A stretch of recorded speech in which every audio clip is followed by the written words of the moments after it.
अस्सलाम वालेकुम everyone, welcome back to my channel. उम्मीद है कि आप सभी लोग बिल्कुल ठीक होंगे और आप सभी लोगों के रमज़ान बहुत अच्छे से गुजर रहे होंगे, बहुत सारी इबादतों के साथ और ढेर सारी दुआओं के साथ। तो आज एक बार फिर से अपना व्लॉग मैंने स्टार्ट किया है मॉर्निंग के टाइम से। सहरी करने के बाद से मैंने कुछ क्लिप्स लिए थे। तो सहरी की नमाज़ अदा की, कुरान पाक की तिलावत की, थोड़ा सा मैंने किचन को क्लीन किया और फिर मुझे मुस्कान को स्कूल ड्रॉप करने जाना होता है। और जब मैं मुस्कान को स्कूल ड्रॉप करके आ जाती हूँ, थोड़ा सा मैं नैप लेती हूँ। कोशिश करती हूँ कि एटलीस्ट मैं 2 आवर्स के लिए सो जाऊँ ताकि मैं फ़्रेश हो जाऊँ और फिर मैं घर के सारे काम कर सकूँ। तो आज मैंने सहरी में ही डिसाइड किया था कि थोड़े से ही कपड़े जमा हुए तो मैं उनको वॉश कर देती हूँ। वैसे तो यहाँ अमेरिका में लॉन्ड्री करना बहुत आसान है अगर आपके घर में इस तरह से लॉन्ड्री हो तो। और बस आप कपड़े वॉशर में डालें और टाइमर सेट कर दें। आपके जो कपड़े हैं उनके फैब्रिक के हिसाब से 20-25 मिनट्स का साइकिल होता है और कपड़े आराम से वॉश हो जाते हैं। वॉश होने के बाद वो कपड़े आप ड्रायर में डाल दें और कपड़े सूख जाते हैं। लेकिन असल काम होता है उन सूखे हुए वॉश किए हुए कपड़ों को या तो आप हैंगर में डाल के क्लोजेट में सेट करें या फिर आपको उन कपड़ों को फ़ोल्ड करके ड्रॉज़ में रखना होता है या कबर्ड्स में रखना होता है। तो ये सब करते करते दोपहर का अच्छा खासा टाइम हो गया था और मुस्कान को स्कूल से पिक करने का टाइम हो गया था। तो हस्बैंड मेरे घर पे थे तो वो जाके मुस्कान को स्कूल से ले आए थे।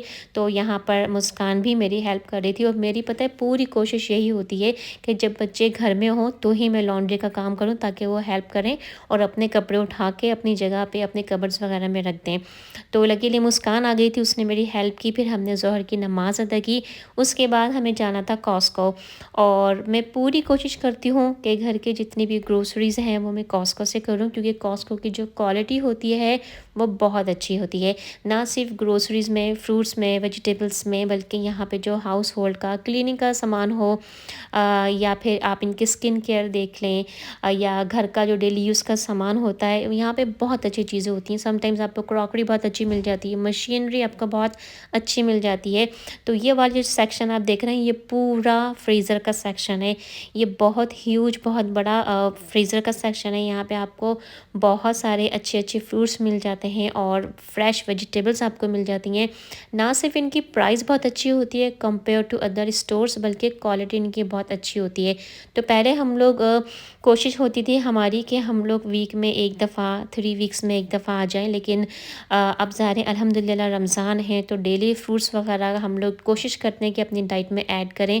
तो इसलिए इस बार मैं I think 2 and half weeks के बाद ही कॉस्को आ गई थी क्योंकि मुझे कुछ फ्रूट्स लेने थे। और माशाल्लाह बच्चे भी रोज़े रखते हैं तो ज़्यादातर जो अयान, मुस्कान हैं वो दोनों फ्रूट्स खाते हैं। तो इसके लिए भी यहाँ पे ना फ्रेश बेरीज़ वगैरह बहुत अच्छी होती हैं, ब्लूबेरी, ब्लैकबेरीज़ और इस तरह की स्ट्रॉबेरीज़ वगैरह जो होती हैं।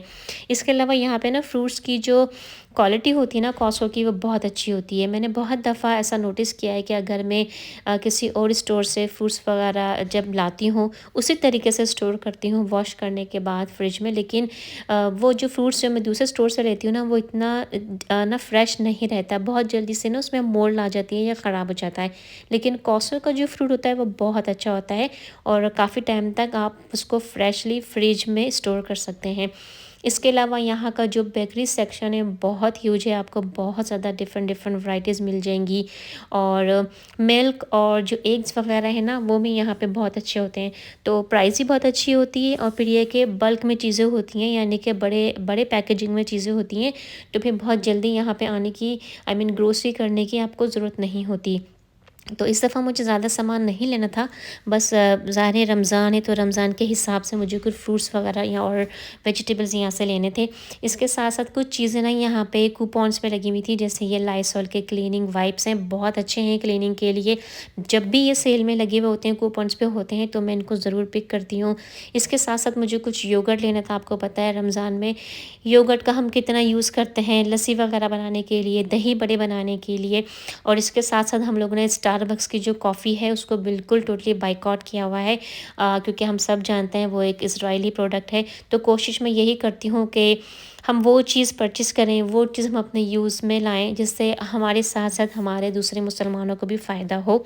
तो ये छोटी-सी कोशिश है और छोटी-सी कोशिश ही कर के ना हम एक बड़ा-सा जो कहते हैं ना इनकलाब ला सकते हैं।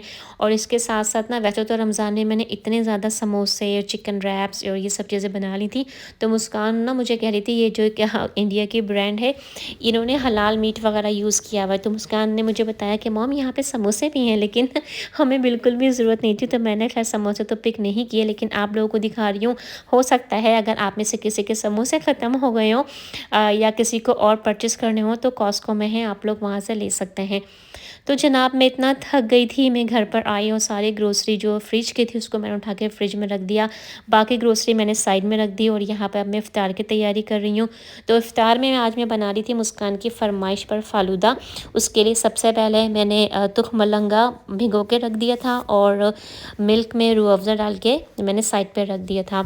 और फिर कॉस्को जाने से पहले ही ना मैंने जो जेलो थी वो और जो फ़ालूदे में डालने की सेवइयाँ होती हैं ना उनको भी कुक करके फ्रिज में रख दिया था। और अब यहाँ पे मैं तैयारी कर रही हूँ फ्रूट सैलेड बनाने की या फिर आप कह लें क्रीमी फ्रूट चाट बनाने की। तो ये जो कटर है ना ये मैंने मार्शल से परचेज़ किया था रमज़ान से 2-3 दिन पहले ही।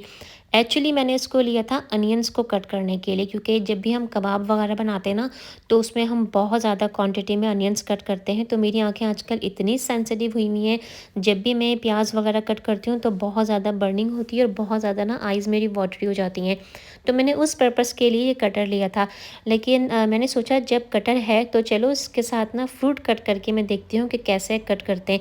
तो यार इससे तो काम इतना आसान हो गया। मैंने बस जो फ्रूट्स के जो मुझे पीसेस चाहिए थे पहले मैंने उनको बड़े क्यूब्स में कट किया, आई मीन बड़े स्लाइस में कट किया और इस कटर में रखा, प्रेस किया तो एक जैसे सारे जो फ्रूट्स हैं वो कट गए।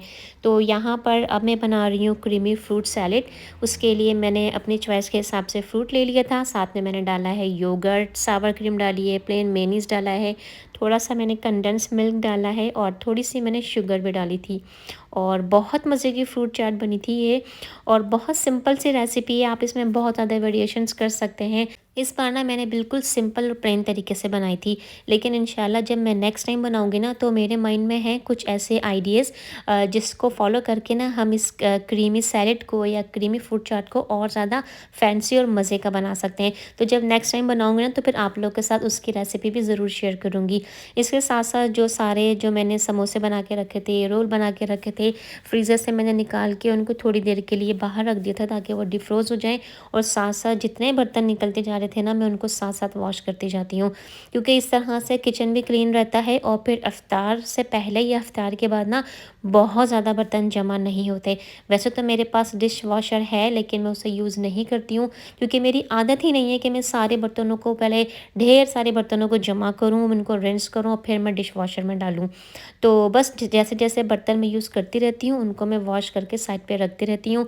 तो सबसे पहले मैंने आलू के समोसे फ्राई करना स्टार्ट किए, क्योंकि ज़ाहिर है उनको फ्राई करने में ना बहुत टाइम लगता है और अगर आप कोई भी फ्राइड आइटम को हल्का सा भी तेज़ आंच पे फ्राई करेंगे ना तो वो ऊपर से तो बड़ा अच्छा कलर आ जाता है लेकिन अंदर से कोई भी चीज़ आपकी अच्छी तरह से कुक नहीं होती। तो आलू के समोसे मैं बहुत ज़्यादा लो फ्लेम पे फ्राई करती हूँ ताकि वो अच्छी तरह से क्रिस्पी भी हो जाएँ। और ज़ाहिर है हमने इसके लिए जो डो बनाया होता है वो अंदर से बिल्कुल रॉ होता है, कच्चा होता है, तो अच्छी तरह से वो पक भी जाए और समोसे भी हमारे क्रिस्पी बने। उसके बाद यहाँ पे चिकन के स्प्रिंग रोल्स हैं, वो मैं फ्राई कर रही थी। अच्छा, इन दोनों जो डिशेज़ हैं उनकी रेसिपी मैं आप लोग के साथ शेयर कर चुकी हूँ। अगर आप में से किसी ने नहीं देखा हो और देखना चाहें तो प्लीज़ जाके आप लोग ज़रूर देखिएगा। रमज़ान प्रिपरेशंस के जो मैंने व्लॉग आप लोग के साथ शेयर किए थे उस व्लॉग में मैंने इन दोनों चीज़ों की जो रेसिपीज़ हैं आलू के समोसों की और चिकन के जो स्प्रिंग रोल्स हैं आप लोग के साथ शेयर की हैं। हो वैसे तो अब तो सभी को सारी चीज़ें बनानी आती हैं, लेकिन कभी होता है ना कि किसी का तरीका बहुत डिफरेंट होता है या कभी कोई ऐसा स्पाइसेस या कोई हम ऐसे टिप शेयर करते हैं जो किसी को पता नहीं होती है। तो अगर आप लोग देखना चाहें तो ज़रूर देखिएगा। तो साथ साथ देखिए मैं अपने दूसरे काम भी मैं इसी तरह से स्टार्ट कर देती हूँ ताकि अफ्तार से एटलीस्ट 10 मिनट्स पहले सारे काम हो जाएँ। टेबल भी सेट हो जाए और एटलीस्ट 10 से 12 मिनट पहले हमें दुआ मांगने का अच्छी तरह से टाइम मिल जाए। बल्कि इस बार ना इस रमज़ान में मैंने एक नई चीज़ का ना आगाज़ किया है, वो ये है कि जब अफ्तार की टेबल सेट हो जाती है और मेरे पास टाइम होता है एटलीस्ट 12 या 13 मिनट का, तो मैंने कुरान पाक ना सामने रखा हुआ है और मैं उसकी तिलावत ज़रूर करती हूँ जितना भी मुझे टाइम मिलता है, चाहे वो एक पेज हो या फिर एक रुकू हो, और उसके बाद ना फिर मैं दुआ करती हूँ। तो ये तरीका भी मुझे बड़ा अच्छा लगा और आप लोग भी चाहें तो ज़रूर इस चीज़ को फॉलो कीजिएगा, क्योंकि अफ्तार से 10 से 15 मिनट पहले का जो टाइम होता है इतना कीमती होता है, और अफसोस हम बस उसी टाइम में ना ये समोसे और पकौड़ों में ही लगे रह जाते हैं, और ना जो इतनी अच्छी अच्छी दुआओं की कबूलियत का जो टाइम होता है वो हमारे हाथों से निकल जाता है। तो कोशिश करें कि हम इस दफ़ा ना इस रमज़ान में बहुत सारी दुआएं मांगें और उन दुआओं के कबूल होने का पूरा पूरा ईमान भी रखें। तो टेबल अल्हम्दुलिल्लाह सेट हो चुकी थी, और बस आखिर में ना मैं यहाँ पे जो फ़ालूदा है उसको मैं असेंबल कर रही थी। और इसका कोई रूल नहीं है यार, आप अपने हिसाब से, अपनी चॉइस के हिसाब से कोई भी चीज़ पहले डाल सकते हैं। मैंने पहले सवैयाँ डाली थी, तो खमलंगा डाला था, जेलो जो मैंने बना के रखी थी वो मैंने इसमें ऐड की थी, और कंडेंस मिल्क भी डाला था, ड्राई फ्रूट्स मैंने इसमें डाले थे, और आइसक्रीम मैं सबसे इसमें ना लास्ट में ऐड करूँगी ताकि ना वो आइसक्रीम जो है वो मेल्ट ना हो जाए। आइसक्रीम के लिए मैंने यहाँ पे 2 चॉइसेस रखी थी, एक सिंपल वनीला फ्लेवर था, दूसरा था स्ट्रॉबेरी का फ्लेवर। तो गाइज़ ये था मेरा आज का व्लॉग, छोटी सी बिज़ी रूटीन थी जो आप लोग के साथ शेयर की। उम्मीद करती हूँ कि आपको आज का व्लॉग पसंद आएगा। वीडियो अच्छी लगी हो या वीडियो में से कोई बात आपको पसंद आई हो तो वीडियो को लाइक ज़रूर कीजिएगा, कमेंट ज़रूर कीजिएगा। आपके कमेंट्स पढ़ के मुझे बहुत अच्छा लगेगा। अपना बहुत ज़्यादा ख्याल रखें। इस रमज़ान में बहुत सारी दुआएँ करें और उन दुआओं के कबूल होने का पूरा पूरा ईमान भी रखें, और अपना बहुत ज़्यादा ख्याल रखें। अपनी दुआ में मुझे ज़रूर याद रखें। आपसे मुलाकात होगी एक नए व्लॉग में। अल्लाह हाफ़िज़।